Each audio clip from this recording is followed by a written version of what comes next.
to the channel. My name is Adam. This is Vancity Audi, and in today's video, we're going to be installing a MercRacing Heat Exchanger in my B8 S4.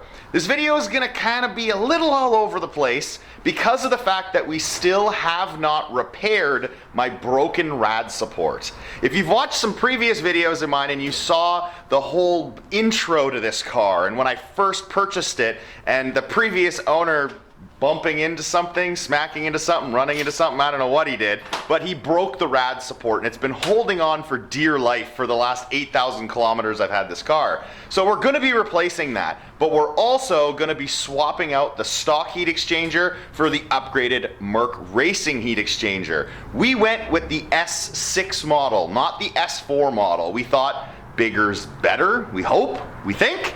We're gonna try it out, see what it does. But what we've done is I actually have a data log from a previous run that I did, a quarter-mile run, where I show the intake air temperature skyrocketing. These cars stock, holy crap do they run hot. I've never owned a car that runs this hot before.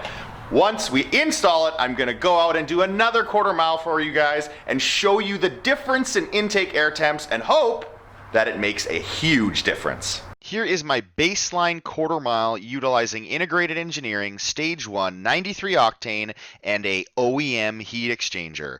We start out at 45 degrees Celsius for my intake air temp, and then you see it drop a couple degrees before it skyrockets all the way up to 66 degrees intake air temp. That is at the top of fourth gear at the end of a quarter mile run.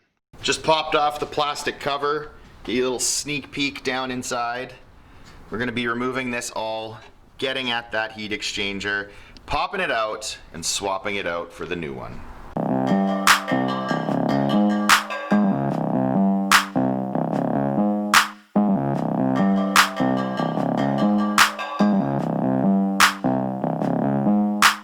All right, front bumper is off.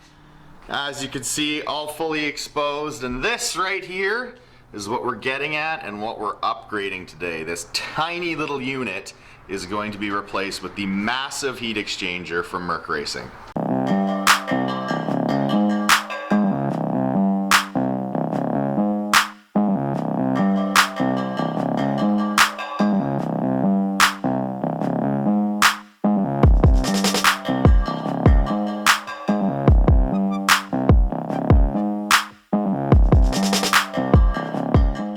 Here we go, guys. We have the entire front end off of the vehicle, and as I said in my opening, this is a bit of a mishmash when it comes to installs. You don't have to obviously take off the headlights and all this jazz to get to the actual heat exchanger. It was just that we actually have to replace the entire rad support as well. As you can see here, this is one of the parts where the tabs is broken, and when you get down here and we take it all off, you'll be able to see a bit better, but the bottom is broken on both sides as well.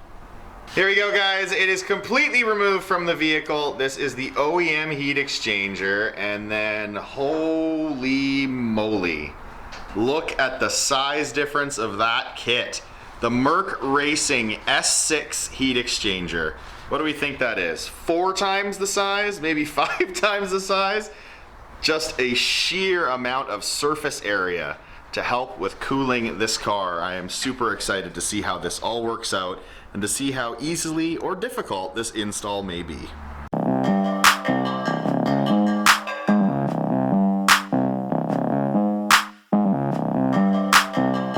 Now we have the entire front end opened up and exposed, and you can see what I was talking about, how the rad support is completely sheared apart from that front end accident that the previous owner claimed to have never had. But as we can clearly see here, it did happen, and it's time to replace this thing. And we can finally get a nice open look at the front end of this 3-liter V6 supercharged motor. We've completely removed the busted, broken, and destroyed rad support. And then a gentleman with another 2012 B8 S4 happened to have his motor pop on him in Vancouver and sold me this one. So this is what we're going to be replacing it with.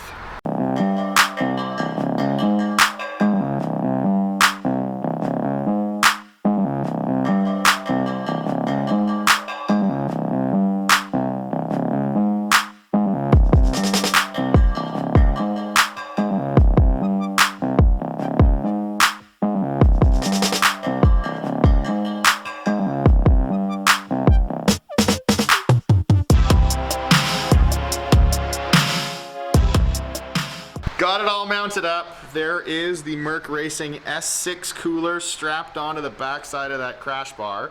And why we had to redo it and realign it was because this was actually sitting too far down, and it definitely would have hit the underside. So now we've lifted it up slightly, about ½ an inch. So now it clears. That's probably one of the reasons why MercRacing specifically makes one for the S4, because it would probably fit a lot easier. Here we go, guys. All connected. All the lines are done up. We have all the coolant lines underneath connected. Cool thing about MercRacing is you can also buy an install kit that provides you some clamps and some tubing that you can use. Sadly, it did not come with this elbow that we needed, so we purchased that. We connected it on, and then we put on a line all the way underneath. Got some taps onto the plastic brace underneath and made it go all the way across and into the other side over here. There you go. Nice and clean install. Took us a bit to get it right, but we feel like it is about as bang on perfect as you can get.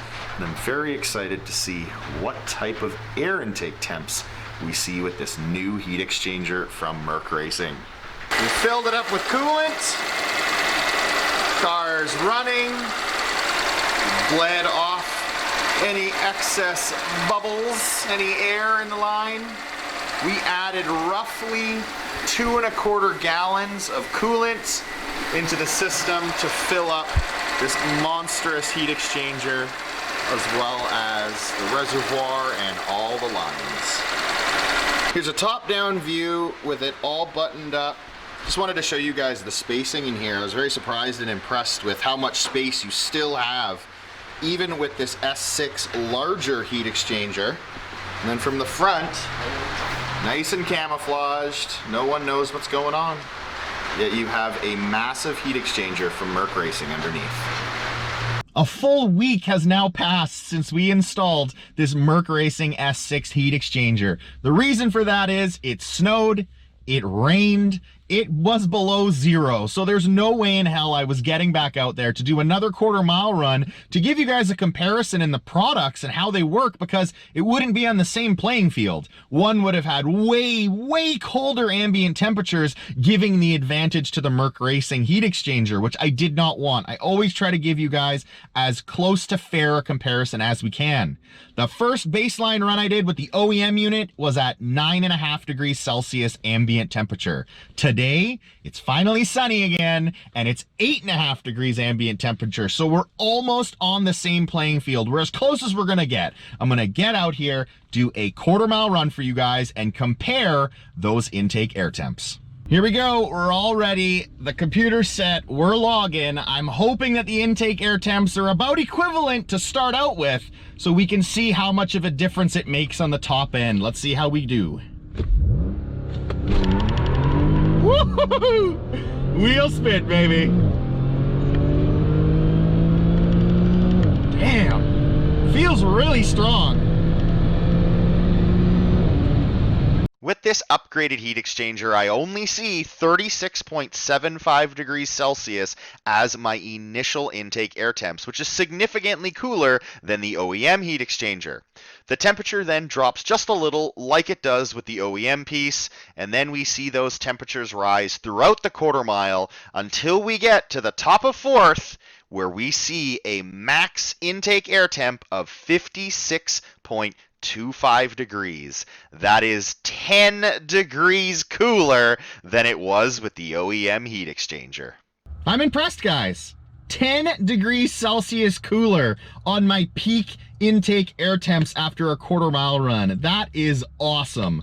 I know now for a fact from my data logs that this S6 MercRacing heat exchanger is doing exactly what it is supposed to do. Now that I have my cooling sorted, let's add some more power. What do you think, guys? Time to make this car a little faster? I think so. Stay tuned to the channel. The next few videos is going to be me tossing on some more parts in hopes of making more power. Thank you all for watching. Until next time, guys, take care.